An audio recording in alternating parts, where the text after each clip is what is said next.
galera, beleza? Está começando aí o nosso Maranators Podcast. Ficamos um tempo parado, mas estamos voltando com tudo. E eu tô aqui do lado do meu companheiro de jornada, Bruno Bianchi. Fala, Brunão, tava com saudade? Fala, pastorzão, mais do que o senhor.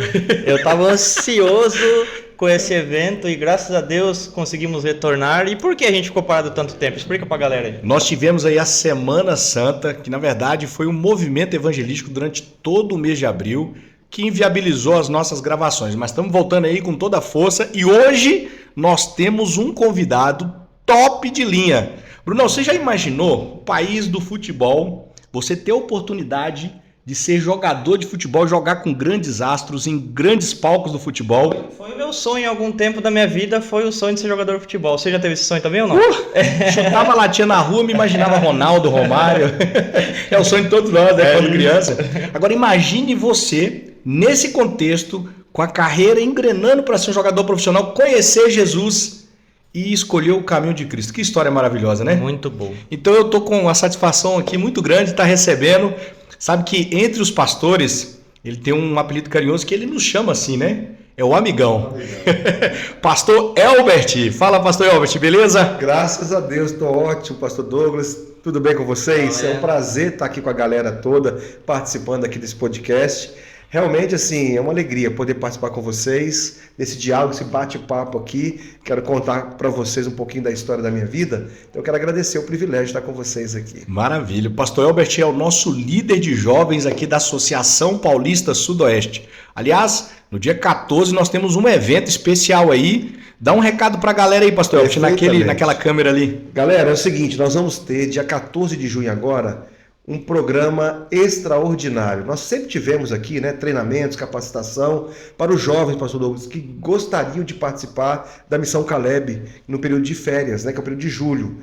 Esse ano, ao invés de a gente estar indo nas regiões para fazer as convenções de Caleb, nós vamos fazer apenas um congresso especial. Esse é o único congresso que nós estamos fazendo nesses últimos 4 anos, é o Congresso de Caleb.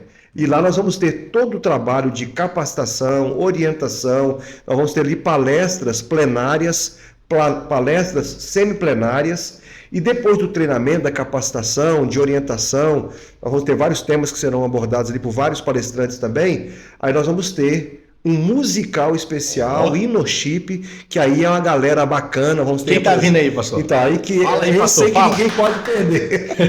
É gente boa que tá vindo aí, pastor Douglas. Nós vamos estar aqui com Daniel Litt, que ele vai começar abrindo ali com louvor, adoração. Vamos ter também ali o grupo Faces, que é um grupo que a galera gosta também, a juventude acompanha, e também a Raíssa Andrioli, que é muito conhecida aqui na associação, no Brasil todo também, e vai ser uma noite de louvor e adoração. É um worship, como a gente gosta de fazer com a juventude, e eu acho que você não perderia nada abandonando qualquer tipo de programa que você tiver aí nesse sábado para se dedicar aí ao treinamento e de presente pastor, esse musical. Mas aí eu e o Brunão aqui, a gente ficou pensando, mas quanto que a gente vai pagar para participar desse treinamento, pastor? Olha, pastor Douglas, Brunão, é o seguinte, porque assim, cara, né, com tanta atração, sem com tanta dúvida. gente boa... Acho que uns 7 mil reais. Valeu a pena. Uma coisa eu vou dizer para vocês, não é barato, né? Porque uma coisa que é boa e feito com muito carinho e com gente de qualidade, não tem como ser barato, é caro. E quando eu falo que é caro, é porque ele vai depender do seu tempo. O seu tempo é muito caro. O que eu quero é que você dedique uma parte do seu tempo para estar conosco lá, para que você possa aprender para poder cumprir a missão. Que top. Né? O programa, o Congresso ID Caleb, a palavra ID quer dizer integração, desenvolvimento e evangelismo. A gente capacita a juventude, eles participam ali em treinamentos, ouvindo palestras. E depois você tem ali um momento especial de integração, né? Que é o musical, ali você louva junto com outros jovens, para que o jovem tenha aquele senso de pertencimento, para que ele veja que a igreja ela está pensando em alcançar várias pessoas com o amor de Jesus também. Então, você faz muitas coisas em favor da juventude num congresso, num programa só. E o nosso líder da UCB vai estar por aí. Vai estar, eu falei aqui os músicos, né? Nós temos os né? palestrantes, nós estamos trazendo o pastor Cândido Gomes, que é o nosso líder de jovens do estado de São Paulo, E nós vamos estar também trazendo o pastor Everton, que é o líder do SVA, que vai estar dando uma palestra excelente sobre mobilização de jovens. Top. Uma palestra top que eu ouvi em um dos nossos concílios de Ele foi regionais. líder de jovens muitos anos. Ele né? foi líder de jovens também, inclusive ele foi pastor de jovens agora recentemente na APO, Na pior. que é a Associação Paulista Oeste. Oeste, e ele vai dar uma palestra muito boa. Eu o convidei especialmente porque parece que ele deu lá, se encaixaria perfeitamente no nosso propósito aqui no E, nosso pastorzão, nosso congresso. eu tive a oportunidade já de ir, eu acho que o ano retrasado e o ano passado, Sim. que foi lá no CTA. Só que aí foi a nível UCB, né? Veio todo mundo pra Perfeito. cá e tal, e aí foi pouquinha gente, acho que foi uma ou duas Sim. pessoas no máximo por distrito ali e tal. Treinamento de Caleb, que você está dizendo, né? Isso. E aí eu indico muito para as pessoas que estão assistindo a gente ir, porque realmente você sai de lá com o coração pegando fogo sem para fazer a dúvida. missão, você vai motivado, empenhado. O nosso objetivo é esse, né? A gente quer motivar, capacitar. Então, o jovem que sai da igreja e que vai para um treinamento como esse, ele tem uma carga ali de motivação que talvez se ele fique na igreja dele, ele não sente isso, né? Uma coisa é você estar na sua igreja lá com 10 jovens, 15 jovens, 20 jovens, a outra coisa é você estar com 1.800 jovens, 2.000 jovens, num ambiente onde todo mundo está pensando a mesma coisa e tem motivação, uma sinergia que você não encontraria em qualquer outro lugar, né? Muito bem, então fica aí a dica. Só que tem um porém, né? As inscrições já foram, bem lembrado, tem, né? como Quando que eu tá as falei que é inscrições caro, aí? é porque o tempo é muito precioso, mas nós temos um período de inscrição. Nós planejamos fazer 3 dias de inscrições, mas no primeiro dia, à meia-noite, abrimos as inscrições. Até travou o site aí, né? Foi tanta gente querendo fazer as inscrições. Amém por isso, né, pastor? Amém, louvado seja Glória a Deus, Deus. que travou tudo, né? Derrubou lá o site e não conseguimos fazer inscrições. Só 600 e poucas pessoas conseguiram fazer as inscrições naquela madrugada. Então isso atrapalhou um pouco. Então o que nós fizemos? A gente estendeu um pouco mais. Então assim, nós estamos mais ou menos com 1.600 inscrições. Ainda tem inscrições. Então, nós vamos deixar aberto até completarem as vagas. Chegou a 2.000, a gente encerra. Então, assim, ainda está aberta. Naquele link lá que tem para 16 menos, Exatamente. 16 mais, que está Nós circulando depois aí, né? podemos até colocar para o pessoal que Isso. está acompanhando a gente. Isso. A gente Pode vai colocar aí no GC o link do Caleb, o link da inscrição. E aí a pessoa pode escolher fazer, né? Então ainda dá tempo. Corre lá que dá tá tempo. aberto. Cara, Não então perca. assim, a gente não pode garantir até quando, porque acabou o número de vagas. E não tem saber se como. quando for lançado esse vídeo já vai ter acabado, inclusive, né? Exatamente, exatamente. Então a gente tá... Mas vai dar certo. Vai dar certo. Vai dar certo. Que legal. Cara, é o seguinte, a gente tem tanta pergunta para fazer, né? Porque a história é tão maravilhosa. Mas vamos começar pelo básico, né? A origem. Perfeito. Quem é o Elbert? Onde ele nasceu? É a sua família? Fala um pouco ali das suas origens, Elbert. Tá bom. Amigo, pastor Douglas, eu sou um mineiro da Gema. Opa, gente né? boa. Mineiro de BH. Então eu sou uma pessoa simples, um mineiro que nasceu em Belo Horizonte, de pais simples. Né? Meu pai, ele não é vivo mais hoje, né? Ele é falecido, mas ele trabalhou a vida toda com material de construção. Ele trabalhava com o pai dele e depois ele montou o próprio depósito. E eu praticamente, na minha infância, acompanhei meu pai trabalhando num depósito de material de construção. Minha mãe, ela não teve uma formação, ela fez até, acho que a 8ª série, né, naquele tempo. E uma mãe espetacular, cara, uma mulher muito católica, muito religiosa, que nos ensinou tudo o que a gente sabe de Deus. Então, eu sempre costumo dizer o seguinte, que a minha herança religiosa eu devo à minha mãe, porque ela sempre foi muito católica, ela ia à missa, eu era coroinha, eu fiz a primeira comunhão, eu participava da renovação carismática católica e esse legado veio da minha mãe. Então eu sou de uma família simples, tenho 2 irmãos, eu sou o primogênito de uma família com 3 irmãos, tenho um irmão do meio, o Alisson, e tenho o Alan, que é o mais novo.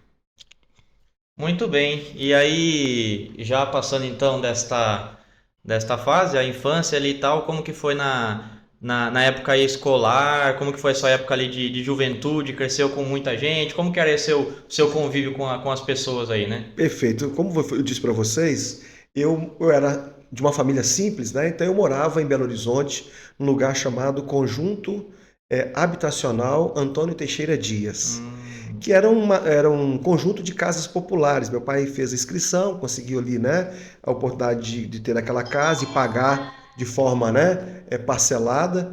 Então eu cresci num lugar onde e num tempo também em que você podia brincar na rua com muita tranquilidade, sem nenhuma preocupação.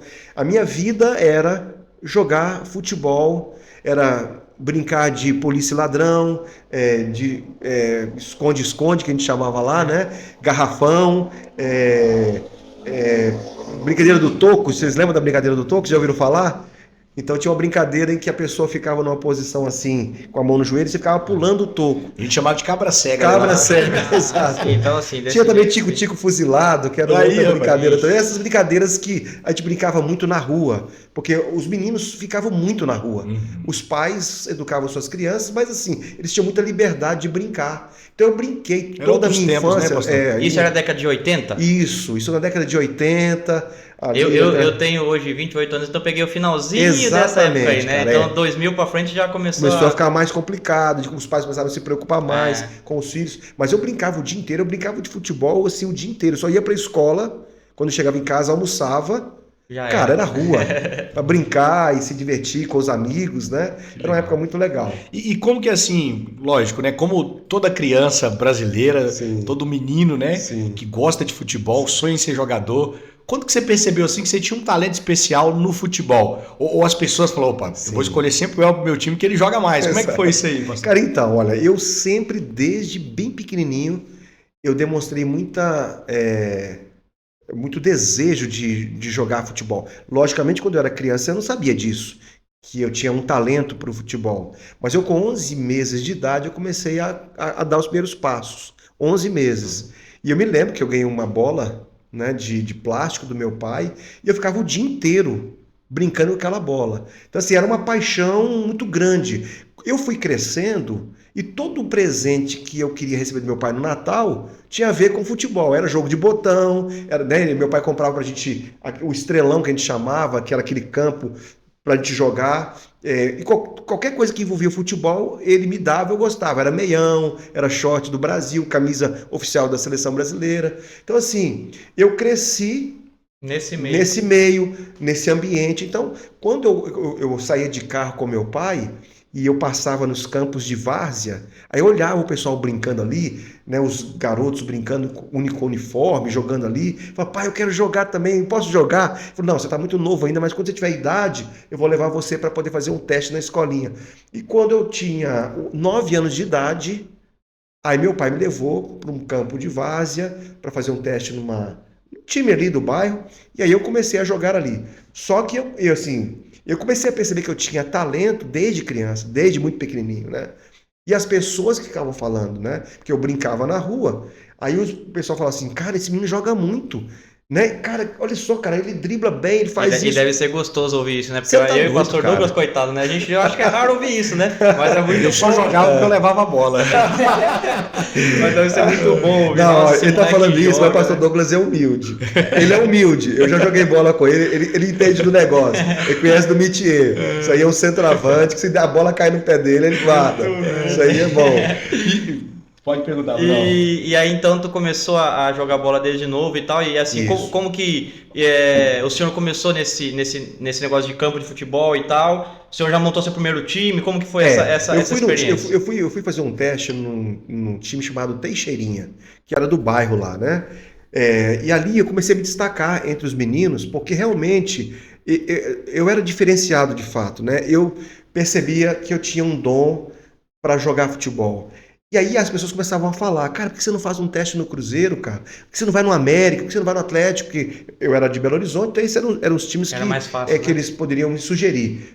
E aí os pais dos garotos falavam, os amigos do meu pai falavam, cara, Agostinho, que era o nome do meu pai, cara, leva o Elton para fazer um teste no Cruzeiro, porque esse menino tem futuro. Aquele papo assim, esse menino tem futuro. E aí eu comecei a jogar com 9 anos, joguei dos 9 até os 13 anos na várzea, e chegou um momento assim que o meu pai me levou no Cruzeiro, lá no Barro Preto, na sede do Cruzeiro, e ele me levou na ocasião, eu estudava no período da tarde.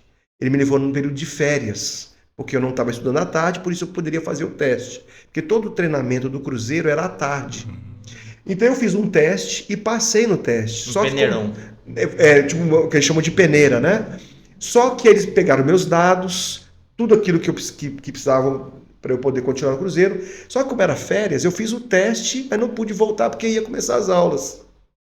Aí meu nome ficou lá registrado. Aí um dia eu fui para a praia com a minha família, e aí eu já estava voltando, você já estava acho que com 9 anos, eu fui para a 3ª série, eu ia estudar de manhã. Aí quando eu volto da praia com meu pai, tinha um recado no depósito de material de construção que ele tinha. Aí o recado era o seguinte, olha, o Cruzeiro ligou para cá e falou assim que eles estão precisando de garotos da categoria de 73. Então pediram para o Elbert ir lá, Agostinho, falou com meu pai, para ele poder refazer o teste. Aí meu pai me levou, e agora eu já estava estudando na parte da manhã, podia ir à tarde, aí ele me levou, eu fiz o teste, passei de novo. Nessa época o Cruzeiro estava treinando no 5º Batalhão da Polícia Militar em Belo Horizonte. Eu fiz o teste. Naquele dia que eu fiz o teste, o treinador já me escalou como ponta direita para jogar, porque o ponta direita, que era o titular na época, tinha feito uma cirurgia e eles estavam sem o ponta direita. Cara, foi batata. Eu entrei... Providencial. Comecei a jogar, fui jogar naquele domingo. E o senhor já jogava de ponta antes na Sempre várzea? joguei de ponta direita na várzea. Sempre ponta direita. Só que ali não saí mais, né? Eu entrei de ponta direita, o ponta direita chegou, aí já não foi. E aí depois, como não tinha centroavante, aí o treinador me colocou como centroavante. E eu joguei um período assim de camisa 9, e esse ponta direita, ele aproveitou o ponta direita na função dele. Quando chegou um centroavante maior, mais forte, com um porte assim aquele centroavantão que eles chamam, o pivôzão. Raiz, né? Aí eu voltei para minha função, e aí fazia o trabalho ali de segundo atacante, né? Ou ponta direita, naquela época que eles chamavam. Cara, e como é que foi isso? Você cruzeirense, Sim. vestia a camisa do maior de Minas. Cara, eu vou te falar uma coisa, vocês vão se surpreender. Sensação. Vocês vão se surpreender com o que eu vou falar aqui agora. O meu pai era atleticano. Você tá brincando? Meu pai era atleticano. Então, assim, o meu pai era atleticano e me levava pro estádio. Você tem ideia? Aquele da década de 80, que foram jogadores como Éder, Toninho Cerezo, Reinaldo, exatamente. Que o Atlético acho que foi ex-campeão, alguma coisa assim, meu pai me levava pro estádio. Então, assim, ele era atleticano e ele levava os filhos para torcerem pro Atlético. E eu me lembro que em 87, eu já estava jogando, porque eu entrei em 86 na escolinha do Cruzeiro. Em 86, eu fui jogar no Cruzeiro, mas eu não era cruzeirense. Eu queria ser jogador de futebol, então podia ser qualquer time, né? Não importava. Só que eu ia pro estádio torcer pro Atlético, por causa do meu pai, né, naturalmente. Mas quando eu entrei pro Cruzeiro em 86, cara, eu ia pra Toca da Raposa. Aí eu chegava lá, treinava à tarde e via lá Douglas, Careca, os caras que eram profissionais na época, Cláudio Adão naquela época era um craque também. Então eu comecei a gostar do time, das cores. Você treinava no mesmo lugar que Treinava no mesmo lugar na Toca da Raposa, que hoje é a Toca da Raposa. Da base agora, né? E sempre foi referência, né? Sempre a seleção brasileira de 80, de 82, do Telê, ela treinou lá. Não existia a Granja Comari em Teresópolis. Eles treinavam ali, né? Então o que aconteceu? Quando eu comecei a ter contato com os jogadores, eu ia jogar, a torcida do Cruzeiro torcia pra gente. Eu ia assistir jogo, era dos profissionais do Cruzeiro. Eu comecei a gostar demais do Cruzeiro, cara. E aí, meu irmão, a paixão. Aí quando o Cruzeiro foi campeão mineiro, em 87... Quebrou uma sequência com Robson e Careca, fizeram os 2 gols. Foi 2-0 contra o Atlético Mineiro. Meu pai tinha me levado pro estádio, eu já jogava no Cruzeiro, tava lá na torcida do Atlético. E quando o Cruzeiro fez aqueles 2 gols lá, cara, que eu vi aquela massa, a nação azul, a China azul, fazendo aquela festa, cara, aí, meu irmão, aí eu falei, não, eu já sei o que eu quero ser. Aí, isso com quantos anos? 13 ainda? 13, 14 anos, por aí. Aí já tava jogando na escolinha do Cruzeiro, né? Virou a casaca.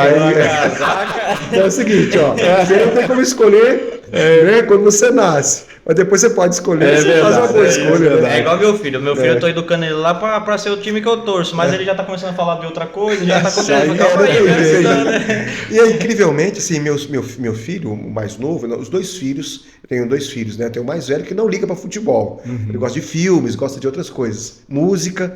Mas o meu filho mais novo, quando eu vim pra São Paulo, trabalhar em São Paulo, Eu até comprei umas camisas do São Paulo, porque eu falei assim, cara, eu tô saindo de Belo Horizonte, vou trabalhar em São Paulo, vou comprar as camisetas do São Paulo aqui, porque... isso aí É eu o vou ter maior, que- né? vou, É o maior. vou ter que escolher um time aqui. Tem uma E eu simpatia tenho uma ali, né? simpatia também. Aliás, as torcidas do Cruzeiro e do São Paulo? são torcidas amigas, É né? verdade. Só que aconteceu o seguinte, cara, o meu filho, que via também eu acompanhando o Cruzeiro, ele se apaixonou pelo Cruzeiro também e é torcedor do Cruzeiro hoje. Aqui em São Paulo. E aqui assim, em São Paulo. e agora a gente tá curioso para saber, assim, ô Elbert, tá bom, você é jogador Sim. do Cruzeiro, tá ali, já convivendo Sim. nesse ambiente, como que a mensagem chegou? Como que você conheceu a mensagem? Pois Elbert? então, cara, aí é o seguinte, aí foi uma história que eu considero assim um milagre de Deus, né, cara? Deus tinha um plano para minha vida. Eu Amém. creio nisso, né? Eu trouxe aqui, Pastor Douglas, se você me permite. Por favor, só a para gente mostrar tá para curioso vocês. pra ver. Assim, era um sonho, né? Eu tinha um sonho de ser jogador de futebol. O meu sonho era jogar num time grande e um dia ir para a seleção brasileira, né? Só que eu pensava que isso aconteceria no profissional, né? Só que quando eu comecei a jogar no Cruzeiro, eu joguei de 86 a 88. Foram 2 anos jogando no infantil do Cruzeiro. Eu comecei na escolinha, depois subi para o infantil. Foi um período de 2 anos, mas um período assim de muito envolvimento com o Cruzeiro. Então eu cheguei a fazer muitos jogos na várzea, na região metropolitana de Belo Horizonte e no estado de Minas Gerais, porque o treinador nos levava para o interior e a gente jogava com os clubes do interior, os clubes de várzea, e o treinador observava os garotos que eram bons e convidava para poderem fazer parte da escolinha do Cruzeiro, ou do infantil, ou juvenil, dependendo da idade que a pessoa tinha. Então o meu sonho era ser jogador de futebol, jogar no time grande. E eu, com 13 anos de idade, entrei no Cruzeiro, comecei a jogar no Cruzeiro, e foram 2 anos. Em 88, eu já estava jogando no Cruzeiro, eu recebi uma convocação para a Seleção Brasileira de Infantis. Que Agora legal. imagina, eu tinha 15 anos nessa época, né? Naquele tempo eles falavam infantis, né? Havia o infantil, juvenil, júnior e profissional.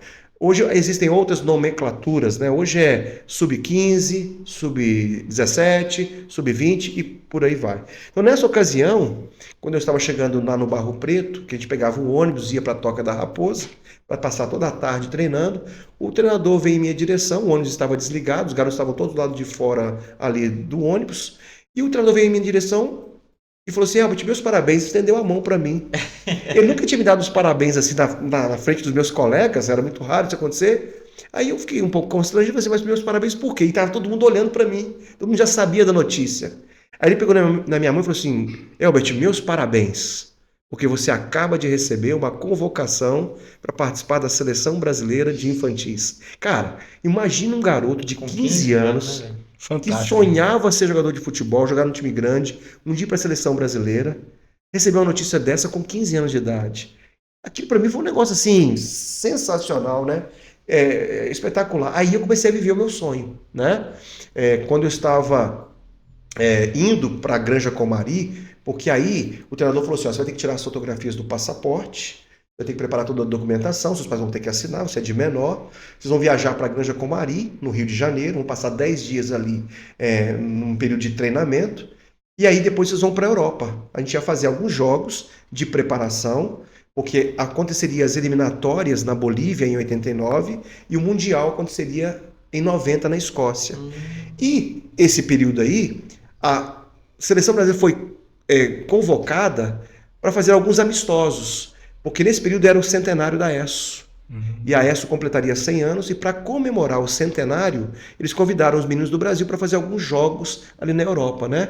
Então, esse recorte de jornal aqui foi quando eu entrei no avião, lá em Confins, em Belo Horizonte, peguei o Estado de Minas, que era o jornal mais popular ali de Minas Gerais, especialmente de Belo Horizonte, e eu, quando abri a página do esporte, eu queria ler a notícia, né? Cara, para minha surpresa, não sabia, eu li isso aí. Agora imagina a emoção de um garoto. Aí está escrito lá, Attili Elbert sonha com a camisa titular da seleção. Cara, eu fiquei assim, né? Extasiado, era um momento especial para mim. Aqui foi um momento em que o momento que a gente tinha passado lá já 10 dias na Granja Comari, em Teresópolis, e aí era a viagem para a Europa. Nós estávamos no aeroporto do Galeão, com o blazer da CBF, tá, com o escudo lá.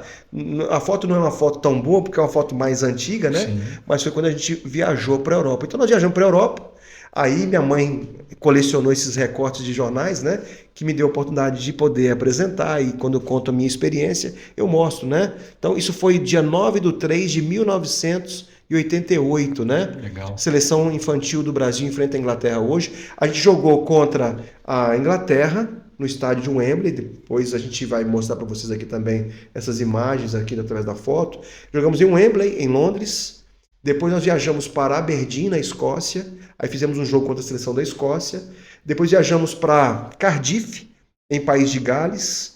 Depois jogamos contra a seleção daquele país. Jogamos em Belfast, na Irlanda do Norte, contra a seleção da Irlanda. Fizemos jogo contra a Holanda, em Amsterdã. E fizemos um segundo jogo contra a seleção da Inglaterra. E então voltamos para o Brasil, né? Então esse aqui foi o período que a gente passou na Granja Comari. Essa é uma foto que eu estou ali. Talvez vocês não conseguem perceber muito aí na imagem, mas eu estou ali. Tem uma pintinha de caneta azul ali, num jogador ali que está perto dos goleiros ali, agachado, onde estão as bolas. Então ali, acima ali, se você observar bem, tem 2 goleiros com a camisa mais escura. Talvez alguns que são mais velhos, os mais novos não vão se lembrar, porque não conheceram, você não conhece. Mas um desses goleiros ali era o Darley. Aliás, é o Darley, porque ele está vivo ainda, né? O Darley, que está com 52 anos hoje, ele era goleiro do Grêmio na época, né? Aí ele foi jogador do Grêmio, foi campeão da Libertadores, brasileiro. Jogou no Atlético Mineiro, jogou também no Paysandu, jogou em vários clubes, especialmente no Grêmio, né? Foi um ídolo do Grêmio lá também. Aí tem o Marques também, que jogou no Corinthians, que depois foi para o Atlético Mineiro, fazia dupla de ataque com o Guilherme na época, né? E outros que também se profissionalizaram, mas que também não se tornaram tão famosos. Mas esta matéria aí era a matéria que falava sobre o jogo que nós fizemos em Wembley, né? Wembley abre domingo para meninos do Brasil. Aqui uma outra matéria, infantis pela primeira vez em Wembley, com Alexandre do Galo e Albert do Cruzeiro. Seleção brasileira joga domingo. Então eu estava vivendo um grande sonho da minha vida. Sonho, né? Essa aí foi uma visita de reconhecimento do gramado do estádio de Wembley, o antigo Wembley, porque depois ele foi demolido e foi reconstruído. Hoje nós temos um novo Wembley, né? Mas esse era o estádio onde praticamente... O épico, né? É o épico, né? Onde praticamente se originou tudo. E o futebol se originou lá na Inglaterra, né? Salvo me engano, a final da Copa de 66 exatamente, foi aí, né? Foi exatamente nesse palco aí. Aí foi o dia do jogo. Aí o estádio estava completamente lotado. Eu nunca tinha jogado num estádio com tanta gente, né? Cabia quantas pessoas? Umas 40? Imagino, que umas 40 mil, 50 mil pessoas. Final de Champions League, né? Exatamente, estava lotado. E nós éramos jogadores amadores, né? Eu não me profissionalizei. Eu fui jogador do Cruzeiro, da Seleção Brasileira, das categorias amadoras. Mas aqui, assim, esse aqui para mim era algo assim... inusitado, algo inédito, né? Eu jogava nas preliminares do Cruzeiro, né? Então, o máximo que tinha ali era 3 mil, 4 mil, 5 mil pessoas que estavam chegando no estádio para assistir o jogo principal, mas estádio lotado assim eu nunca tinha jogado, né? Esses aqui foram alguns troféus, algumas placas que a gente recebeu na época, né? Wembley versus Brasil, Wembley Estádio, 12 de março de 1988. Essa é uma outra placa também que nós recebemos no outro jogo que fizemos lá. Aqui uma visita que fizemos a um castelo lá em Londres. Ali uma sessão de treinamento nós fizemos em Aberdeen, na Escócia. Aqui uma outra sessão de treinamento. Eu jogava na ponta direita, estou cruzando a bola ali. Jogava na função de ponta direita. Só que naquele tempo, o sistema nosso era um sistema muito parecido com o da Copa de 94. Que era o sistema 4-4-2. Vocês lembram que havia o Bebeto, o Romário e o Zinho. O Zinho fechava o meio de campo aqui, fazendo uma linha de 4 ali, né? Ficavam os dois ali na frente, Bebeto e Romário. Eu era esse segundo atacante, que era a função do Bebeto. Pegava a camisa 7, na Seleção Brasileira eu jogava com a camisa 15, eu era ponta direita, mas eu era um segundo atacante. O homem de referência era o centroavante ali que ficava, né? Então eu tinha 15 anos nessa época. Eu, Darley, quando era novinho também. Aqui nós estamos fazendo ali um aquecimento no jogo contra, se eu não me engano, País de Gales, ou Irlanda, não me lembro bem. E esse foi um jogo contra a seleção da Holanda. Nós jogamos contra a Holanda nessa ocasião. Esse campo aí é de várzea ou não? Não, esse é um campo mais simples, né? Nós jogamos, o grande estádio foi o estádio Wembley que nós jogamos. Esses eram estádios mais simples ali. Eu nem sei te dizer Se é de se time. era de um time profissional, mas era onde Eu ia eles perguntar se era do disputavam. Ajax, alguma coisa Exato, tipo, mas não sei te dizer. Era tão novo que eu nem imaginava, né? O estádio Wembley é muito famoso. E os times holandeses ali Exato. e tal, é mais modesto os estádios, né? Dos times menores, né? E aí era uma categoria amadora, eles não eram profissionais, né? Mas todos eles muito. Eles colocaram sempre alguns garotos mais velhos para jogar contra o Brasil. Aí você vê o porte físico daquele zagueiro que está lá Bem atrás, alto, por exemplo, né? ele é alto, né? Então, assim, eram garotos de 16, 17, e todos nós éramos de 15 anos para baixo. Então, assim, isso deu uma diferença grande. Aqui foi uma foto que nós tiramos, né? A foto mais bonita que eu tenho, que foi tirada por eles, eles deram de presente para a gente. Eu sou o jovem que está ali sentado com a bola nos pés, ali na parte do direito banco aqui, ali, né? Que legal. Aqui com algumas revistas que saíram na época, com a E nossa conta pra gente, escalação. quem que ganhou esse jogo aí? Cara, aí essa pergunta é difícil de responder. Eu já explico logo, né? Eles colocaram garotos acima da idade, né? No jogo contra a Inglaterra, por exemplo, nós jogamos contra a Inglaterra, eles tinham todos os garotos acima da idade. Nós perdemos de 2-0 da Inglaterra no estádio Wembley, né? Os dois jogos nós empatamos. Eu lembro que nós empatamos de 1-1 contra a Irlanda. Empatamos de 0-0 contra País de Gales. A Holanda, se eu não me engano, também eu acho que de 2-1. Né? Mas eles colocaram garotos. Mas quando você pega, por exemplo, garotos de 15 anos e coloca um garoto de 17, nessa faixa etária. Até a voz muda, dá imagina muita o corpo, diferença, né? Então a gente teve dificuldade por isso. Eu acho que não sei se eles não combinaram direitinho, ou houve alguma falta de comunicação, mas a gente estava lá. Ou de repente até a CBF querendo preparar vocês para o Mundial Talvez, que viria, né? exato. Colocar um desafio maior para experimentar. Assim, foi duro os jogos, né?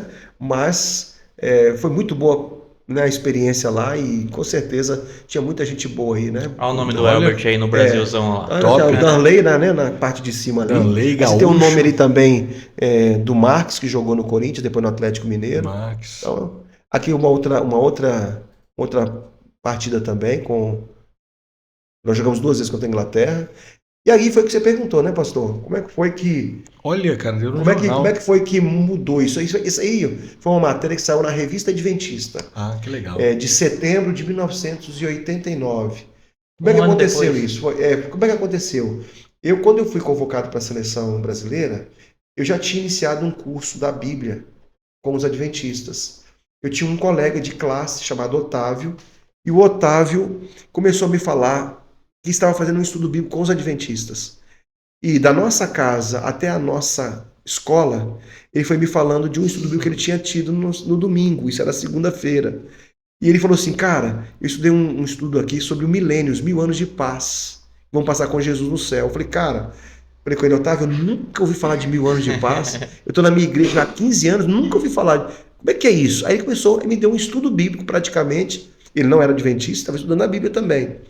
Da nossa casa até A a escola. nossa escola. Eu falei assim, Otávio, fala com esse senhor adventista aí, se ele pode estudar a Bíblia comigo, com minha mãe, a gente gosta de estudar a Bíblia também. Então, vê se ele pode dar um estudo pra gente. Ele perguntou, e aí eu passei a começar a estudar a Bíblia.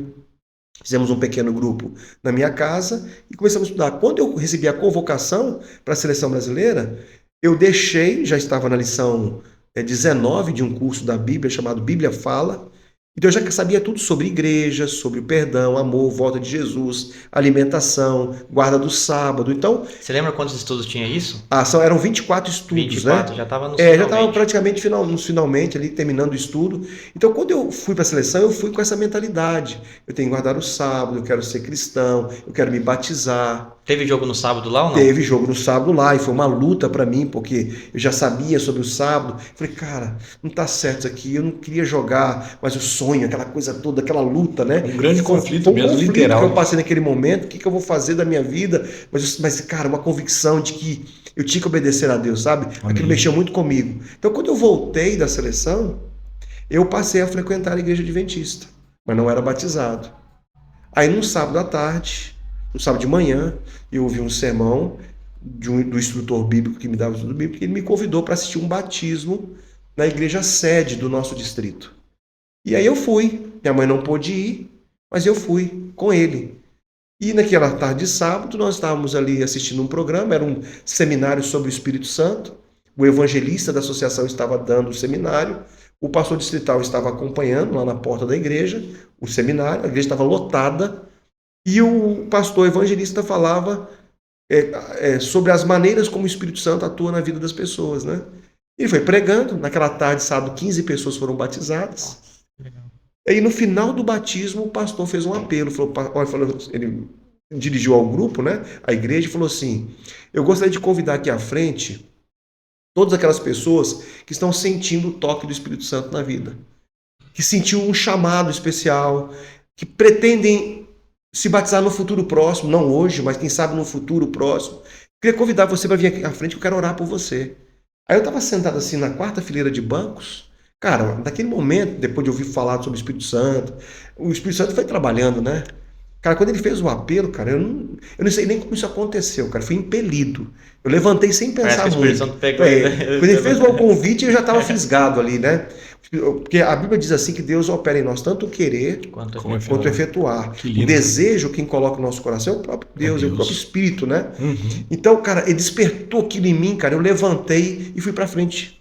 Aí o pastor nos convidou para poder orar, mas antes dele fazer a oração, nós já estávamos ajoelhados ali, né, para orar, mas antes dele fazer a oração, eu comecei a ouvir uma pessoa que chorava muito, que vinha pelo meio do corredor. Era uma pessoa que já tinha sido batizada na igreja, se sentiu tão tocada também pela mensagem do Espírito Santo naquela tarde, que ele veio chorando, cara, chorando, auxiliado por uma outra pessoa. E eu abri o olho, fiquei curioso, que, né, a pessoa está chorando, ele está chorando muito, copiosamente. Aí eu estava assim, na plataforma, ajoelhado, ele passou por nós assim, com os olhos abertos, eu estava preocupado com o que estava acontecendo, e curioso ao mesmo tempo. Ele entrou na sala pastoral e apareceu dentro do tanque de batismo. Aí o pastor conversou com ele ali alguns minutos, e aí o pastor falou: qual é a igreja? Igreja? Aqui está um nosso irmão, que já foi membro da igreja há muito tempo atrás, se desviou, ficou muitos anos fora da igreja, e ele está pedindo um novo batismo. Tem água e tem pastor. Aqui está a água, eu estou aqui. Né? Ele falou assim, exatamente. Que te falta, né? Ele falou assim, só que eu preciso do voto da igreja. A igreja concorda que é o batismo, não deu tempo de passar na comissão da igreja, nada. Aí a igreja falou assim, nós votamos, aceitamos. Aí ele foi batizado naquela hora. Que lindo, rapaz. Aí a igreja estava emocionada e tudo mais, mas só que naquela tarde, pastor Douglas e Bruno, os milagres estavam apenas começando, né? Porque naquele dia, naquela hora, veio um pensamento na minha mente. Eu tenho certeza que foi o Espírito Santo, né? Pensei assim, cara, talvez hoje também seja a minha oportunidade. Cara, eu não sei explicar como isso aconteceu. Entendeu? Mas eu levantei, me dirigi a um ancião que estava em pé ali na igreja, e falei com ele assim, cara, eu falei assim, eu poderia me batizar hoje? Ele falou, mas você vai batizar agora? Eu falei, eu gostaria. Ele falou, mas quantos anos você tem? Eu falei, eu tenho 15. Tinha feito 15 anos lá, inclusive na excursão. Ele falou assim, mas seus pais estão aqui? Eu falei, não estão. Aí você quer batizar mesmo assim? Eu falei, eu gostaria. Eu estou achando que esse é o meu momento. Aí ele falou assim, não, mas eu tenho que pedir autorização do pastor da igreja. Fazia quanto tempo que o senhor estava frequentando a igreja? Eu já frequentava a igreja, acho que uns 6 meses já. Já estava um tempo. Né? Eu estava estudando a Bíblia. Aí quando eles me levaram para o pastor, Siqueira, que estava lá na porta, pastor distrital, aí o ancião falou com ele assim, pastor, aqui está um jovem que está pedindo batismo, o que vai fazer? Aí o pastor já conhecia a ovelha, já estava acompanhando, o pastor, né, cuidadoso, já conhecia a minha história, e falou, não, eu conheço esse jovem, ele vai todas as quartas-feiras na igreja do Barreiro, que era a igreja que eu frequentava, ele faz o curso do Apocalipse, Revelações do Apocalipse, toda quarta-feira com a mãe dele, e eu conheço a história dele. Pode batizá-lo que eu assumo toda a responsabilidade. Que legal. Cara, a importância do líder, né? Cara, exatamente. Ele tá ali, entendeu o momento. Ele poderia me tolir naquele momento. E eu não sei o que seria se ele dissesse assim, não fosse naquela hora, né? Aí ele falou assim, não pode batizá-lo. Cara, o único trabalho que eu tive, pastor Douglas e Bruno, naquela tarde de sábado, foi tirar os meus sapatos, as minhas meias. Não deu tempo de pegar uma beca de batismo, pra você ter uma ideia, cara. Com a roupa que eu tava no corpo, fui batizado. E aí eu voltei com a roupa da Adra, né? As irmãs da igreja me deram uma roupa lá. Todos os departamentos funcionando na perfeita sincronia. Voltei para casa, a minha estava molhada, não tinha beca, não tinha, né? Eu coloquei a roupa ali que eles me doaram e eu voltei para casa com a roupa da igreja, da assistência social que a igreja tem, né? E aí, cara, a partir daí, muita coisa aconteceu, né? Que legal. E aí, entrando agora na parte atual que o senhor tá, O senhor então se converteu, se batizou aí Sim, nesse culto sim. jovem. Era um culto jovem que estava. Era o semana de culto evangelismo ali, JA, né? mas era um Culto seminário jovem. que estava acontecendo dentro do culto, E né? aí agora fala pra gente, depois de quanto tempo veio na tua cabeça o Espírito Santo trabalhando na ideia do senhor ser pastor da igreja? Como que Cara, funcionou esse perfeito. chamado aí? Aí foi o momento da conversão, assim, da mudança de planos, né? Cara, é o seguinte, quando eu me batizei, Desistiu de vez da carreira. aí é o seguinte, qual que era o meu pensamento? Cara, eu não tinha desistido ainda de ser jogador de É futebol. mesmo? Eu só queria obedecer a Deus. E eu pensava assim, cara, Deus pode me ajudar. E se Deus abrir uma porta para mim no Cruzeiro, eu vou ser jogador de futebol e vou ser adventista. Porque eu amava o futebol, né? Agora eu amava também Jesus. E aí eu estava tão apaixonado por Jesus que eu falei assim, Senhor Jesus, eu quero fazer a tua vontade. Eu quero que o Senhor me dê a oportunidade de testemunhar lá. E eu vou pedir o sábado. Só que a gente sabe que num meio como esse, depois que eu experimentei e vivi nesse meio e hoje com mais experiência, a gente sabe que é muito difícil uma pessoa que quer guardar o sábado ser um jogador de futebol profissional. Porque quando você assina um contrato, o clube espera que você, como um Cumpra com ele, né? funcionário, você cumpra com as suas obrigações.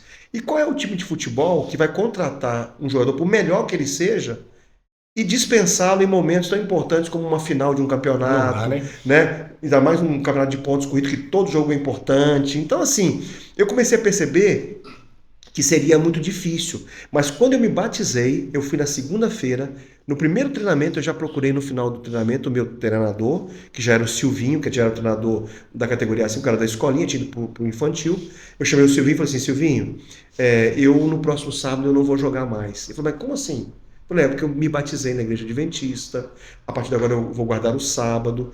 Então, nós guardamos o sábado. A partir daquele momento o senhor ficou louco, né? Exatamente. Ali é loucura para o mundo mesmo, né? Loucura. Aí eu falei com ele assim, eu não vou vir mais jogar porque eu sou adventista. Ele falou assim, não, mas, Elbert, vamos fazer o seguinte, porque para ele foi um choque também. Eu tinha acabado de voltar da seleção. Eu era um dos principais jogadores do elenco. Ele ia ser o Vamos dizer, treinador do carinha top, né? Exato. Era uma joia Uma que o joia. clube estava ali, um ativo do Cara, clube, né? estavam ali. Muita coisa em jogo. Eles estavam, como é que fala? Lapidando, Lapidando. né? Fala liquidando. Porque eles estavam ali lapidando porque poderia ser um ativo do clube, É. né? Hoje muito mais, mas naquele tempo também se pensava assim, embora fosse mais amaduro que hoje, é uma coisa muito mais profissional. Mas aí, cara, ele falou, não, faz o seguinte, continue treinando com a gente e depois a gente vai voltar a conversar. Cara, aí eu fui escalado, não fui, porque os jogos da Federação Mineira de Futebol, do Campeonato Mineiro, das categorias de base, eram todos aos sábados. Ah. A escolinha jogava sempre aos domingos, mas eu subi para o infantil e comecei a disputar o Campeonato Mineiro, e todos os jogos eram sábados. Foi passando uma semana, 2 semanas, aí eu fui para o time reserva. Mas eles continuaram tentando trabalhar comigo, me subiram para o juvenil na época, que seria o sub-20. Eu, sendo sub-17, fui treinar com o sub-20, com o professor Vantuil Rodrigues, que era o treinador na época. Famoso, né? Você lembra dele? Lembro. Então, ele era Treinou vários times do interior. vários ali. times do interior. Então ele começou a trabalhar comigo e dizendo assim, cara, você vai ser profissional. Eles tentaram usar de todas as ferramentas, marcaram também, quiseram marcar para conversar com o meu pastor na época, né? E eu cheguei até a marcar. Aquela velha história, né? Exato. Conversa com o Vamos pastor, fazer se ele deixar. libera lá. Então vamos lá para esse seu pastor libera. Eu falava para ele assim, ó, vocês podem até conversar com o meu pastor, mas isso que eu estou falando para vocês aqui é uma decisão minha. Eu encontrei isso na Bíblia. É Deus que me pede para fazer. Então mesmo que o meu pastor me diga para eu jogar no sábado, essa decisão não é do pastor. Cara, isso é muito É forte, uma decisão né? minha, né? Com 15 anos, cara. Cara, é muito forte. Você sabe, eu citei esse texto aqui já, pastor Douglas e Bruno, mas ele tem um significado ainda mais amplo. A Bíblia diz assim, Deus opera em nós tanto o querer como o efetuar segundo a sua vontade, a vontade de Deus. A sua vontade se refere à vontade de Deus. É Deus quem coloca o desejo em nosso coração e é o próprio Deus que dá poder para cumprir aquilo que ele pede. Amém. O nosso papel é só aceitar. E ele vai produzir o desejo.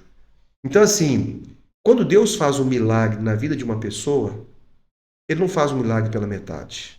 Muitas pessoas já me perguntaram assim, Albert, você já se arrependeu em algum momento de ter tomado essa decisão, vendo os atletas, né, jogando hoje, ou aqueles que você jogou com eles, que se profissionalizaram? Você já sentiu alguma pitada, assim, algum arrependimento de ter abandonado? Eu falo assim, cara, por incrível que pareça, cara, parece assim uma coisa louca mesmo, né? Eu nunca tive esse sentimento. Porque, como eu disse aqui, quando Deus faz um milagre na vida de uma pessoa, Ele não faz uma obra pela metade. Ele faz uma obra completa. Cara, Ele mudou meu coração de tal forma que Ele mudou até os meus desejos, os meus sonhos. Deus tem poder para mudar os nossos sonhos, os nossos desejos, até as nossas propensões. Deus pode nos dar condições de vencer pelo poder do Espírito, né? Então Deus, Ele mudou até o meu sonho. E aí que entra aquilo que você perguntou, né? Houve um momento na minha vida que eu comecei a perceber que aquela vida não me daria tanto futuro, porque eu queria obedecer a Deus. E aí houve um momento em que houve um conflito, né? E eu tinha que escolher. Meu pai chegou a falar comigo assim: Albert, filho, você tem que escolher. Você não quer mais jogar aos sábados? Então você tem que abandonar e me ajudar trabalhando no meu ramo de trabalho. Aí eu tomei a decisão, cara. Eu falei, não, eu quero obedecer a Deus. Eu estou disposto a ir até as últimas as últimas consequências. E os teus pais te apoiaram na ideia? No primeiro momento, cara, foi muito difícil, porque o sonho do meu pai era que o filho se tornasse jogador de futebol. E os meus tios, os amigos dele, cara, falavam assim: Agostinho, cara, você vai deixar seu filho abandonar o futebol? As amigas da minha mãe falavam assim: Piedade, seu filho tem apenas 15 anos. Você vai deixar ele escolher a própria vida? Ele vai jogar na sua cara no futuro e vai dizer assim: mãe, por que você me deixou abandonar o Cruzeiro? Piedade, você vai levar essa culpa pro resto da vida. Cara, o inimigo jogou sujo. Então, assim, minha mãe e meu pai não conseguiam entender, mas graças a Deus, que apesar deles não entenderem, eles me respeitaram. Que legal. Entendeu? Ô, Albert, e assim, provavelmente alguém que está nos assistindo agora deve estar pensando: puxa vida, mas com uma carreira brilhante, Sim. né? Com tudo ali encaminhando para poder ter sucesso, Sim. uma área que é tão promissora, Verdade. né? Tão Sem vantajosa. dúvida. E assim, e você falou uma coisa muito importante, que é a questão do atuar de Deus em você. Sem dúvida. Né? Sem dúvida. A pergunta que eu quero fazer para você é o seguinte: qual foi o impacto dessa sua decisão ali com seus amigos, com seus irmãos, com sua família no geral? Porque provavelmente Sem dúvida. sacudiu as estruturas. Com né? certeza, mesmo. Porque assim, cara, eu era o menino do bairro, né? Tipo assim, era o Elbert. A celebridade, né? Do Cruzeiro. Era o Elbert do Cruzeiro e da seleção. Que legal. Pra você ter uma ideia, quando eu cheguei da excursão, tinha uma faixa na rua lá de casa. Um bairro Nossa, simples, cara. né, cara?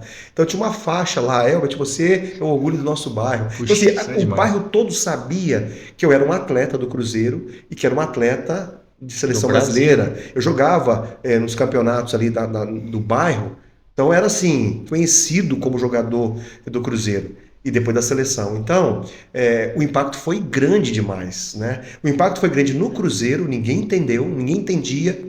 O impacto foi na minha família, não só a família, o meu núcleo principal, mas os meus tios, meus primos. Porque Longe também, eu né? trouxe camisa da seleção para eles. Eles iam ao estádio Mineirão assistir meus jogos pelo Cruzeiro também, nos jogos preliminares.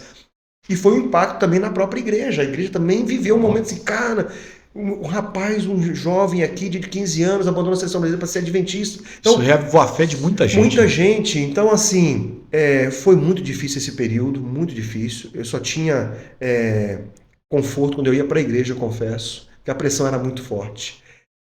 E se não fosse Deus, eu não conseguiria. Porque, assim, cara, não tem lógica. Um garoto de 15 anos suportar tanta pressão de todos os lados e continuar firme na decisão, sabe? Era uma convicção tão forte, era uma coisa assim tão, tão poderosa, que eu sei que não era de mim, entendeu? Era uma coisa de Deus mesmo. E como Deus é perfeito, né? Porque o pastor Elbert representa os jovens. Sim, E ouvindo essa história aqui, eu fico cada vez mais convicto sim, que decisões como essa partem do coração de alguém que tem a pureza de um jovem. sim, sem A dúvida. convicção de um jovem, a força de um É jovem. isso aí, cara. Como é importante, né? Porque de repente, se é um adulto que já Pensaria está também de calejado forma da vida, diferente. ele ia ser racional, assim, no sentido de Exatamente. analisar. Ele não teria aquela fé pura, sabe? A pureza, de um José cara. do Egito, por exemplo, Sim. né? Que estava disposto ali a lutar contra um país inteiro, um povo que não era o povo dele. Ele foi o único que foi como escravo para lá, foi preso e manteve a sua fé. Isso é uma coisa de Deus, De Deus, né? Então eu lembro que nessa época aí, Eu só tinha aquele apoio quando eu ia para a igreja. Meu pai me respeitou, mas quando eu ia para o culto de quarta-feira, no pedido de oração, eu pedi oração, a igreja me apoiou muito, né? E assim foi, cara. Depois disso eu percebi assim que eu já não queria mais trabalhar com meu pai, porque assim, eu queria fazer alguma coisa para a igreja, eu queria trabalhar para Jesus. E Deus foi moldando a minha vida, né? Eu fui comportar um período, mas aí teve um dia, cara, um sábado à tarde, eu estava em casa. Minha mãe era cabeleireira, trabalhava aos sábados, meu pai estava fora no depósito, meus irmãos estavam na rua e eu estava em casa. Era um sábado, tinha voltado da igreja. Estava muito sensibilizado com aquela situação toda. E, cara, eu comecei a chorar. Comecei a chorar muito, cara, muito assim. Chorar copiosamente. Porque eu falava assim: Senhor, eu tomei a decisão mais importante da minha vida. Eu quero te servir, eu quero ser teu servo, eu quero fazer as coisas de acordo com o que o Senhor, né, determinou na Bíblia. Mas parece que está todo mundo contra mim. Né? Eu penso que estou tomando a decisão correta, mas todos estão me falando para fazer o contrário. Naquele tempo havia os atletas de Cristo, né? Que eram jogadores que tinham a sua fé e eles foram uma bênção. E Deus também vai salvar essas pessoas também, Amém. porque eles fizeram um papel maravilhoso, mas eu conhecia a verdade ali, né? A verdade sobre o sábado. E vem E o aí eu pensamento, não né? podia, Será que eu tô fazendo a coisa certa, sim, né? e eu não podia também dizer assim, não, eu desconheço essa verdade. Eu estava comprometido com aquela verdade agora, porque eu sabia que aquilo ali era o que Deus queria. E tem aquele texto da Bíblia que fala assim: importa obedecer a Deus, Do que aos obedecer aos homens. homens. Então, aquilo mexia muito comigo, e aí eu tomei uma decisão, né, de orar a Deus naquele momento. Falei: Senhor, por favor, me responda, se o Senhor fale comigo. Né? Foi um momento assim, muito forte, talvez foi um dos momentos mais fortes, uma das experiências, tive duas experiências dessa na minha vida cristã. Foi esse momento e um outro momento de uma dificuldade que eu passei na minha vida pessoal. Foram dois momentos que eu senti muita presença de Deus comigo ali, do meu lado. Eu nunca fiz aquilo. Quer dizer, eu nunca tinha feito aquilo. Eu só fiz isso uma vez. E depois que eu fiz, nunca mais eu voltei a fazer. Mas eu estava tão desesperado. Eu falei assim: Senhor, por favor, me dê uma resposta. Que o Senhor fale para mim. Eu vou abrir a Bíblia aqui agora. E eu queria que o Senhor me falasse, o Senhor me mostrasse aqui na Bíblia o que o Senhor pretende da minha vida. O Senhor realmente me chamou? Eu lembro como se fosse hoje, cara. Eu fiz essa pergunta assim: o Senhor realmente me chamou? Ali já estava envolvido o chamado de Deus, né? E, cara, é um negócio assim extraordinário, porque eu tinha uma Bíblia que era a Bíblia católica. Era uma Bíblia que é chamada Bíblia Ave Maria, pra você ter uma ideia. Era uma Bíblia como se fosse uma linguagem de hoje, né? Que se alguém tiver essa Bíblia, a Bíblia Ave Maria, que está nos acompanhando agora, está nos ouvindo, pode ir lá, a Bíblia Ave Maria, tradução Ave Maria. Eu abri a Bíblia em Isaías 42 e li o capítulo 42 de Isaías. Cara, esse texto é um texto messiânico. Ele fala sobre o papel de Jesus ali, o que ele faria, né? Mas naquela hora, eu senti Deus falando comigo, cara. Eu li todo o capítulo 42, nessa versão. Mas o capítulo 42, o verso 6, ele marcou a minha vida. Deus colocou aquilo na minha mente e no meu coração. Lá estava escrito o seguinte: eu, o Senhor, te chamei realmente. Eu te guardei e te farei mediador da aliança com os povos para que eles conheçam a verdadeira religião. Lógico, a verdadeira religião aqui está falando de Jesus, né? Jesus, ele é a verdadeira religião. Cara, mas foi tão forte aquilo para mim. Aí os versos seguintes falam assim: olha, muitas coisas aconteceram e muitas outras ainda vão acontecer. E antes que elas aconteçam, eu vou-lo farei saber. Cara, Deus estava falando comigo ali. Fique em paz, eu estou controlando tudo. A partir daquele momento, eu tinha certeza que Deus estava me chamando. Glória a Deus, mano. Eu não tive nenhuma dúvida mais. E esse texto bíblico, ele não só serviu para aquele momento, mas aí eu comecei a perceber que aquele texto ele tinha um significado diferente para mim. Foi aí que eu comecei a sentir um chamado diferente. Porque, como eu falei para vocês, Deus ele muda até os nossos sonhos, né? Deus começou a mudar isso na minha vida. Aquela paixão que eu tinha pelo futebol, cara, ele tirou completamente. Completamente. E eu comecei a admirar o meu pastor. Aquele pastor do distrito, né? Pastor Siqueira, a forma como ele pregava, como ele tratava os membros, como ele liderava. Cara, aí eu comecei a sentir vontade de ser pastor. E quando eu contava o testemunho da minha vida para os jovens na igreja, ou por onde eu era convidado aí, eu falava assim que meu sonho era ser jogador, era ser pastor agora, né? Que esse era um novo sonho.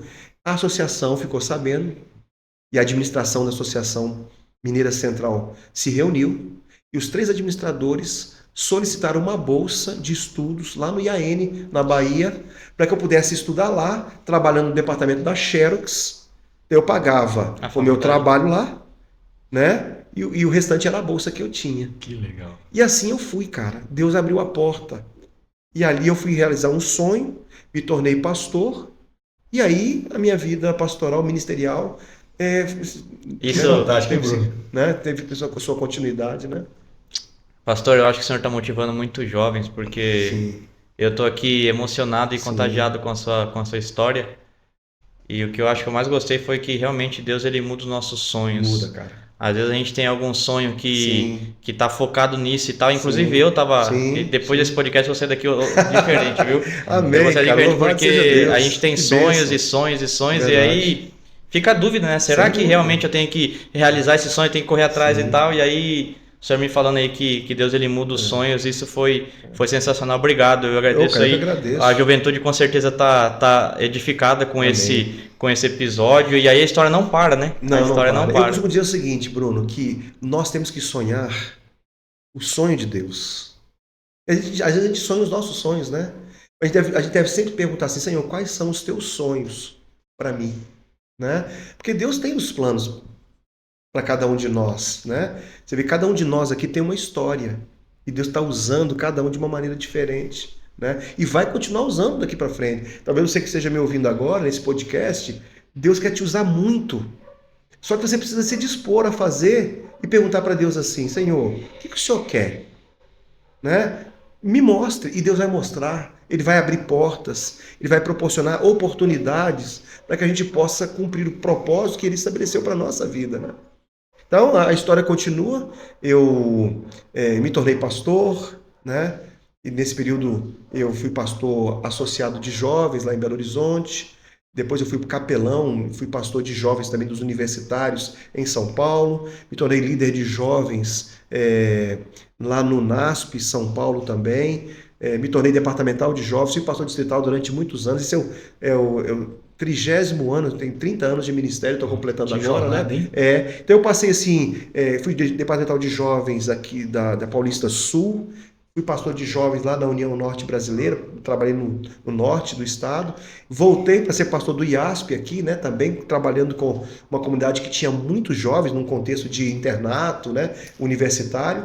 E Deus me deu a oportunidade nesses últimos 4 anos de trabalhar aqui na Associação Paulista Sudoeste, aqui na região do Sudoeste de São Paulo, também liderando jovens. Então, assim, é um privilégio, né? Que Privilégio legal. muito grande poder trabalhar. Ô, Elbert, de todos esses passos aí que você Sim. teve no seu ministério, eu queria fazer um recorte aqui, porque eu acredito que do nosso país, talvez uma das áreas mais desafiadoras seja a região É norte. verdade, É? sem dúvida. Tanto pela questão geográfica, Perfeito. os desafios que existem ali. Eu queria que você falasse um pouco como que foi isso, antes da gente caminhar ali Tá para as bom. considerações finais. Tá bem. Porque assim, nós como adventistas, a gente sabe assim, o desafio que é levar a mensagem de Sem Cristo adiante, né? Sem dúvida. E lá na região norte, assim, houve um boom de crescimento em um Exato. determinado período. Acredito eu que você viveu Sim. um pouco disso. Eu queria que você contasse as experiências que você viveu ali. Perfeito. Pois é, amigo. A região norte foi uma outra bênção que Deus me deu, né? Porque eu era departamental de jovens, cuidava de jovens, desbravadores e aventureiros e dos universitários, né? Aqui na Paulista Sul, ali na região sul de São Paulo. E eu já estava há 5 anos como líder de jovens ali, desbravadores, e veio um convite, uma sondagem e depois um chamado para eu ser pastor de jovens, mas eu não cuidaria só de um estado. Eu trabalharia na esfera de uma união. Aí eu cuidaria do estado do Pará inteiro, cuidaria também do Maranhão e do Amapá. Então eu tinha 5 pastores de jovens que estavam sob a minha responsabilidade.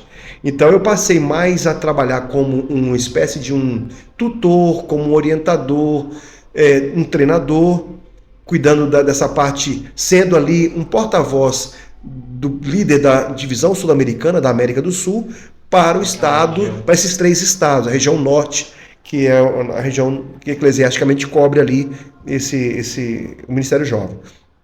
Então o que eu fiz? Eu aceitei um chamado. Eu tinha vontade de ser um missionário, só que Deus não é que Ele não permitiu, mas eu não tive essa oportunidade de ir para fora, por N motivos, né? Ou por N motivos, mas eu aceitei esse desafio. Algumas pessoas disseram assim, pastor, mas tem certeza, cara? Você vai sair de São Paulo, cara. Que é o que naturalmente as associações de São Paulo são associações mais ricas, assim, a estrutura é melhor, as igrejas são mais estruturadas. Cara, você vai lá para o norte, cara, lá, você sabe que lá eu estava indo para uma região onde era Belém, que era um centro ali desenvolvido, mas saindo de Belém ali tinha outras cidades muito simples. Eu visitava ali o interior do Maranhão, que é uma das regiões mais pobres do país. E você fazia esse percurso todo de carro? Todo de carro. E algumas vezes eu ia de avião, e outras vezes eu ia de barco. Às vezes eu ia de rabeta, às vezes eu ia de um aviãozinho pequeno. Então, assim, eu fui, porque eu queria ser também um missionário. Que legal. E lá eu pude viver essa experiência. Para você ter uma ideia, pastor Douglas, eu viajava noites inteiras. Eu dava, por exemplo, um treinamento lá na Missão Oeste do Pará, que é lá perto de Santarém, né, Altamira. E aí eu pegava a Transamazônica, que era estrada de chão somente, estrada de chão, e viajava a noite inteira. Então eu dava um treinamento lá em Altamira e viajava na estrada de chão uma noite toda para dar um treinamento no domingo pela manhã, sábado num lugar, domingo no outro lugar. E lógico, né, cara, as estradas muito perigosas. Quando chovia, muita lama, né? E quando estava muito sol, na Transamazônica, a estrada de chão, ela é muito empoeirenta, não sei se eu posso dizer, tinha muita poeira. Então havia uma poeira chamada poaca. A poaca é uma poeira tão fina que quando os caminhões passavam aquelas toras de madeira ali, né, naquela região, levantava aquela poeira fina, era pior do que uma neblina, você não conseguia enxergar nada. Então assim, você não podia fazer ultrapassagem, ficava muito tempo ali atrás dos caminhões. E quando chovia, essa poaca, que era uma poeira muito fininha, ela virava uma argila, então ela deslizava. Então foi muito desafiador, sabe? Mas era maravilhoso. Por quê? Porque, cara, eu fui assim, em algumas campais com 3.000 pessoas, 6.000 pessoas. Aquele povo vibrante. Cara, aquele povo que saía das suas cidades, iam para uma região rural ali. Você viu o pessoal ia para dormir em rede, né, cara? E o pessoal vinha às vezes de barco, vinha de bicicleta. Dependendo da distância, eles vinham do jeito que dava, de cavalo. Então, assim, mas um povo vibrante, cara. Às vezes você dava uma palestra ali 2 horas da tarde. Você acabava de pregar ali meio-dia, o povo comia, fazia 2 horas, tem aqui uma palestra para jovens. Cara, lotava. O povo estava sedento, é um povo que queria a mensagem. Cara, foi uma experiência extraordinária. Nunca vou esquecer dessas experiências ali, né? Eu lembro de histórias de ter viajado ali na Transamazônica e viajando num Uno, porque lá você só viajava de 4x4. Né? Era só L200 naquela época, né? Era Hilux. Aí um pastor que eu ia viajar com ele, o meu chegado lá, né? Pastor que eu era líder dele, pastor de jovens, ele esqueceu de locar lá, né? Fazer o aluguel de uma picape. O que tinha era um Uno. Meu Deus. Cara, a gente viajou na Transamazônica com um Rei Uno. das estradas. Uno não, perdão. Uno não, um Palio. Cara, assim, eu contando aqui, vocês talvez possam pensar, não é possível, isso é mentira. Cara, nós viajamos. Nós furamos o carro numa Transamazônica. O pneu do carro 4 vezes. Nossa. E nas 4 vezes, no meio do nada, vamos dizer assim, Deus mandou pessoas. Um outro dia nós vamos poder contar isso aí para o pessoal. Ele providenciou um meio para a gente poder sair daquela situação. Continuar a viagem. Nós saímos de Santarém, se não me engano, de Altamira, não me lembro muito bem. Fomos em direção a Novo Progresso, na divisa com Mato Grosso. Cara, a gente chegou em Novo Progresso da Campal, lá, a primeira Campal que eu participei. Cara, o tanque estava todo furado de pedras que batiam no tanque. Cara, ele tava vazando. Cara, eu não sei, assim, cara. Mas chegamos até lá. O tanque estava vazio, né? Pela fé, quase já acabando a gasolina.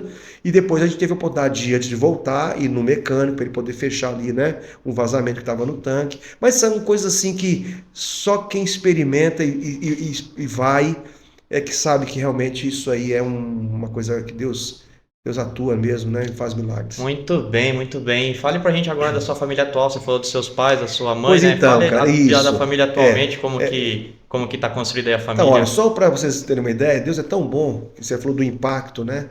Depois da minha conversão. Cara, depois que eu me converti, minha mãe se converteu também, né? Amém. Hoje ela é cristã.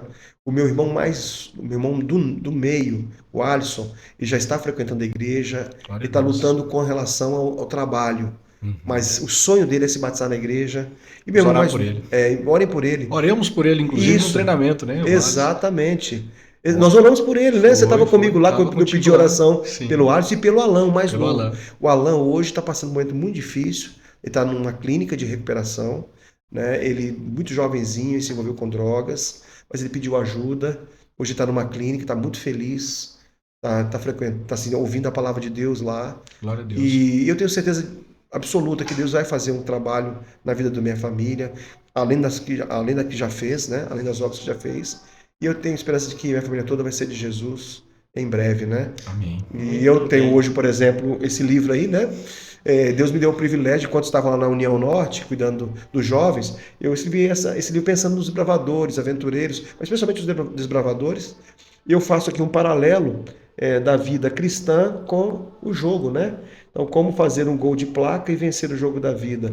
O título foi Jogada de Craque, foi até uma sugestão de um dos nossos líderes de jovens, quando a gente conversou sobre isso. Eu achei muito legal, e porque a ideia aí é tratar da problemática do jovem e fazer um paralelo com a vida cristã. Então eu trato sobre rótulos, eu falo sobre a pressão faz parte do jogo, jogando na posição certa, gol de placa, prorrogação. Eu vou trabalhando a minha experiência que eu acabei de contar para vocês aqui, fazendo esse paralelo, né? Então eu misturo a minha história com a problemática jovem e falando de temas que tem a ver com a vida cristã. Pastor Elber, seria possível uma doação de um exemplar Com para certeza, o nosso amigo. podcast? Não, eu vou dizer uma coisa para Tem que você. pedir, né?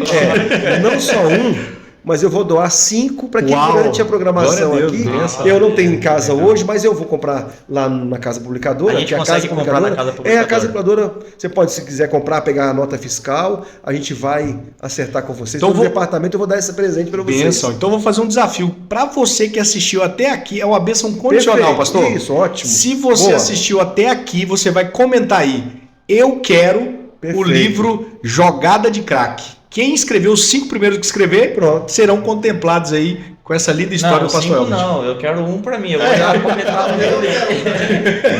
Então vamos lá. Os 3 primeiros que escreveram. Aí 2 fica aqui. 2 apoio. Fechou. Combinado. Então, ó, desafio lançado. Perfeito. Então eu escrevi esse livro, eu fiquei muito feliz, né? A oportunidade também que eu tive de testemunhar, porque eu fiquei pensando assim, cara, eu não vou poder viajar para todo lugar, né? Mas o livro pode ir onde eu não vou conseguir ir. Eu queria contar a minha história, eu queria falar o que Jesus fez na minha vida, né? É uma maneira de eu contar para os outros o que Jesus fez por mim. Então, hoje, esse livro ele é um paradidático das escolas adventistas. Muitas escolas adotam esse livro como paradidático. Então, tem chegado a lugares, eu recebo e-mails, né, de pessoas, ou encontro um jovem em algum lugar, falo, pastor, eu li o seu livro. Que legal. A mãe vem me procurar e fala, pastor, a minha filha leu o seu livro, ela é encantada, ela te admira muito pelo que ela leu. Cara, isso me traz uma realização muito grande, né? Que legal. Porque é uma mensagem que vai sem que você chegou, né? vai primeiro, né? E vamos imaginar, eu falei no início, nós estamos no Sim. país do futebol, né, É cara? verdade. Você fala direto, sua Isso. história fala diretamente ao coração do jovem. É verdade. Que é o sonho primário de todo menino, né? Exato. Todo menino brasileiro. Exatamente. E você, assim, diferente da maioria,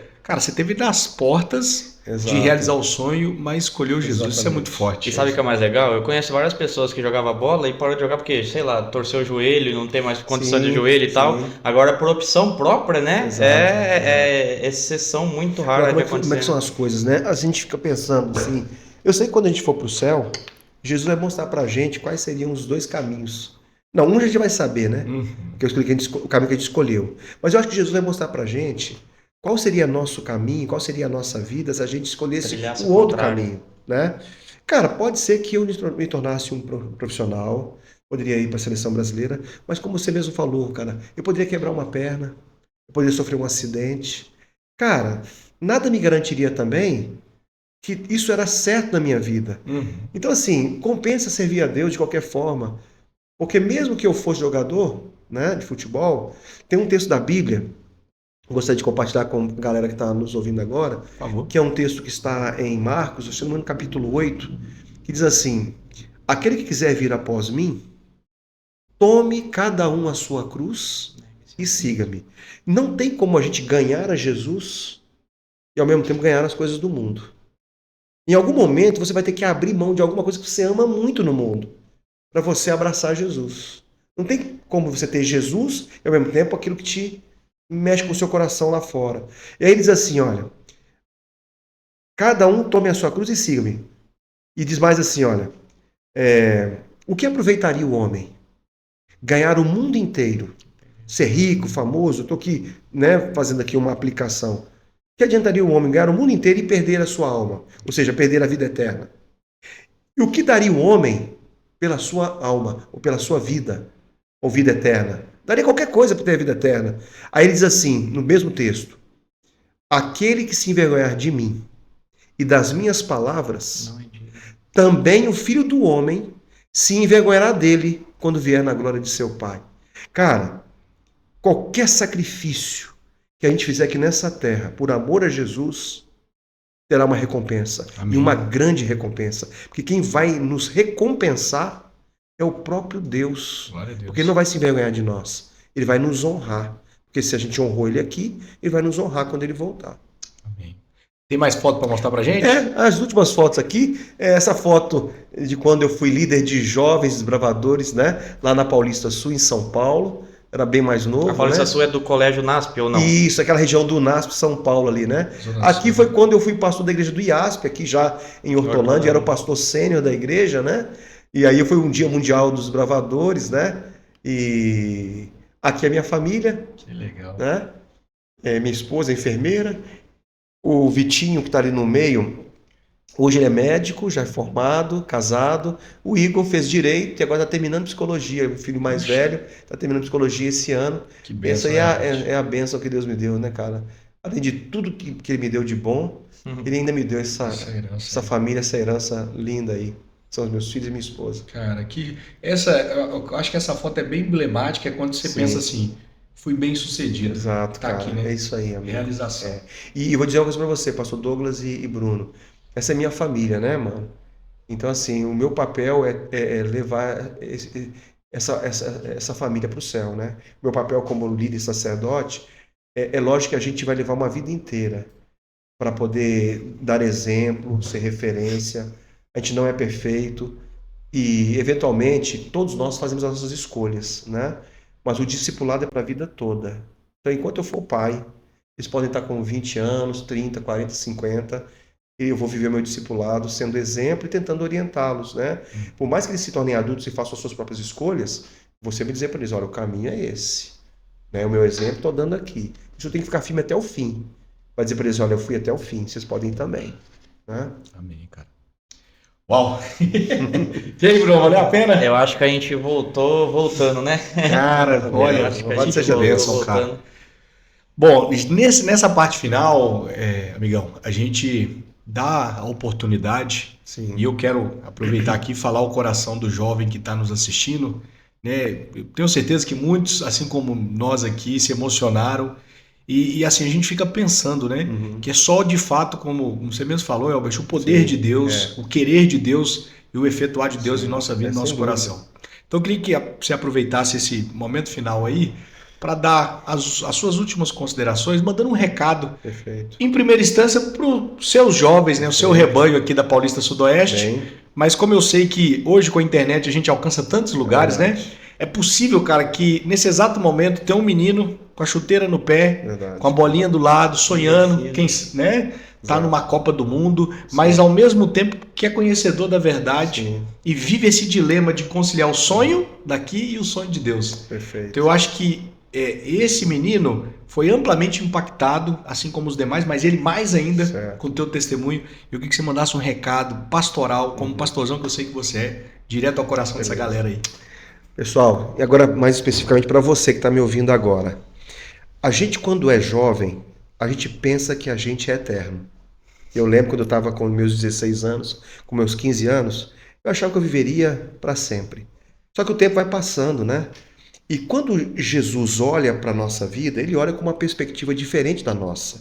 Quando a gente olha para a nossa própria vida, a gente vê a nossa vida com uma perspectiva humana e limitada. A gente pensa em 70 anos, 90 anos. Se alguns chegarem a 100, é muita coisa. Mas quando Deus olha para a nossa vida, Ele olha com uma perspectiva da eternidade. Então Ele não está pensando só nas coisas que vão acontecer aqui. Ele está pensando em coisas que vão acontecer por toda a eternidade. Então, se você tiver que fazer uma escolha na sua vida, escolha Jesus. Escolha servi-lo. Porque Jesus, Ele promete, né? Muita coisa. Ele promete buscar em primeiro lugar o reino de Deus e a sua justiça. E o texto diz assim, que é o próprio Jesus que fala, e todas as outras coisas vos serão acrescentadas. E tudo aquilo que é importante para a sua felicidade. Às vezes a gente pode ter muita coisa nesse mundo, mas o que adiantará perder a vida, né? Perder a vida eterna? Então, eu sei que você tem os seus desejos, os seus sonhos, mas eu te pediria para que você conversasse com Deus hoje e perguntasse para Deus assim, Senhor, qual é o teu sonho para a minha vida? Eu tenho os meus sonhos, mas qual que é o teu sonho para a minha vida? Eu não sei em que momento você está da sua vida, da sua experiência cristã com Deus. Eu não sei o quanto você conhece da Bíblia, o quanto você conhece dos mandamentos de Deus, mas se você está num dilema e tem que tomar uma decisão, aqui está alguém que já passou por esse processo, que já viveu mais de 30 anos depois da conversão. E eu posso dizer para você que compensa servir a Jesus. Amém. Nunca senti nenhuma gota, nenhuma pincelada, nada de arrependimento. Por quê? Porque Deus, Ele nos satisfaz. A Bíblia diz assim, que se o Senhor é o nosso pastor, nada faltará, porque Ele é suficiente.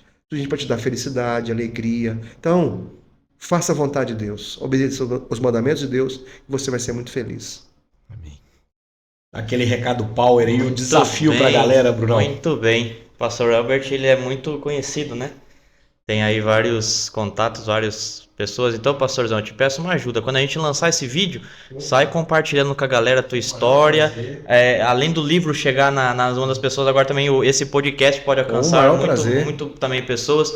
Então, a gente tem uma meta aí de 70 likes nesse vídeo. Legal. Tá bom? Show. Com o pastor Fernando Flores foi o que a gente mais conseguiu. E se eu não estou enganado, a última vez que eu olhei, tinha lá 70 likes. Então a gente quer pelo menos igualar essa quantidade de likes com o pastor Fernando Flores. Então é a nossa meta. E lembrando, pastor João, do nosso desafio do livro. Se você está acompanhando até aquela hora, é só mandar aí, eu quero o livro Jogado de Crack. Isso. E você vai conseguir alcançar esse livro. E a gente consegue comprar também nas casas publicadoras brasileiras, em qualquer site aí da casa publicadora você consegue comprar ele. E é isso, pastor João, acho que 70 likes é o suficiente para a gente engajar mais o nosso vídeo aí para conhecer mais galera. Maravilha, eu tenho certeza que vai dobrar isso aí, amém, viu? Pela fé, em nome de Jesus. Que assim seja, se for para a honra e glória de Deus, que assim seja, né? É isso aí. Então, muito obrigado, galera, por ter nos acompanhado. Esse foi o episódio aqui com o meu amigo do coração, cruzeirense, mineiro, a gente tem tudo a ver, né, cara? Aí, irmãos em Cristo. Isso aí. Amigos aqui, companheiros de ministério, né? Pastor Elbert, assim, a gente se identificou logo que eu cheguei aqui na Paulista Sudoeste, porque geralmente quando você chega no novo campo, até você se entrosar, é um tempo, né? Leva um tempo. Mas o único pastor mais experiente que saía com os aspirantes, os mais novos, para lanchar, para conversar, era o pastor Elbert. É verdade. Era aquela galera de aspirante, né? Os novatos. E o pastorzão com a gente lá, cara. Assim, a minha vida toda foi trabalhar com a juventude, então eu amo estar com jovens, né? Então, mesmo eu sendo um dos mais experientes, meu prazer é estar com a juventude lá, né? Pastor Douglas. A resenha, cara. A resenha era muito bom. Obrigado, Joel. Eu que agradeço. Tô tão feliz, cara, de você estar também te recebendo não aqui, tem ideia verdade. O quanto eu tô feliz por estar aqui também, cara. Porque quando a gente está com amigos, cara, é a melhor coisa, né, cara? O papo fica gostoso, a resenha é legal e com certeza... Deus vai hoje a gente nem deu trabalho pro editor, né? Verdade. Seguiu diretão. Mas eu fiz uma reclamação. Foi top, né? Louvado seja Deus, cara. Pastorzão, Deus está na frente de tudo. Você ora pra gente aí, pra gente encerrar. Prazer, amigo. Por gentileza. Senhor Deus, obrigado, Senhor, por esse privilégio de participar desse podcast. Que todos os maraneitas que estão nos acompanhando aqui nesse podcast sejam abençoados por Ti. Amém. Que a Tua bênção se estenda àqueles que estão de forma remota assistindo a esse podcast, ou aqueles que estão assistindo agora também, nesse momento que ligaram o seu aparelho, estão acompanhando, que o Senhor conduza esse trabalho, esse programa, e que seja uma bênção para todo mundo que ouvir esse testemunho, essa experiência, possam colocar em prática também na vida. Abençoe o pastor Douglas, o Bruno e todos os que participam aqui também na elaboração desse podcast. Amém. Em nome de Jesus. Amém. Amém. Maranata! O Senhor logo vem.